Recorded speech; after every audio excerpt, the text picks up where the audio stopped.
La femme de ménage a trouvé beaucoup d'objets dans la poubelle de l'hôtel. Elle a dit à Yuzen que cet homme et cette femme n'étaient certainement pas mari et femme. Sur la table, Yuzen a aperçu une montre de grande valeur. Cela lui a donné l'idée d'un moyen de gagner de l'argent. Grâce aux informations enregistrées, elle a réussi à contacter la jeune femme qui avait perdu la montre. La jeune femme est venue à l'hôtel pour la récupérer. Yuzen a fait semblant de vérifier son identité et en a profité pour jeter un œil à ses informations personnelles. Une fois la montre récupérée, la jeune femme est repartie. Yuzen a aussitôt contacté son mari, Sam, et ils ont fixé leur cible. Sam attendait à l'entrée au volant de son taxi.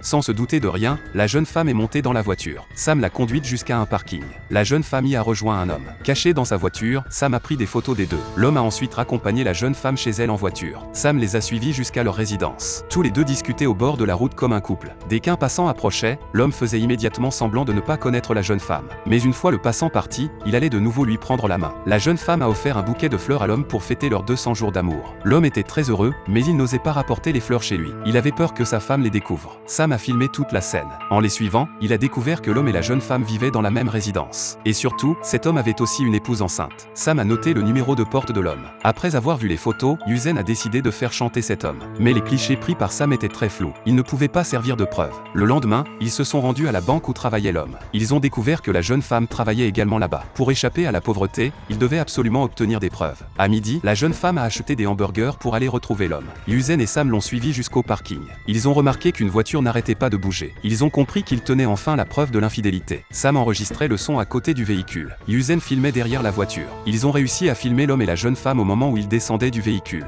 De retour chez eux, ils ont rédigé une lettre de chantage. Se faisant passer pour un livreur, Sam a remis le colis à l'entreprise de l'homme. En ouvrant le paquet, l'homme y a découvert la vidéo de son infidélité. Le lendemain, ils ont convenu d'un rendez-vous pour remettre l'argent. Sam devait récupérer l'argent, tandis que Yuzen était chargé de surveiller les environs. L'homme a déposé le sac rempli d'argent dans une bouche d'incendie. Après s'être assuré que l'homme était parti, Yuzen a demandé à Sam d'aller prendre l'argent. Une fois l'argent en main, Sam s'est senti extrêmement nerveux. C'est alors que quelqu'un a soudain prononcé son nom derrière lui.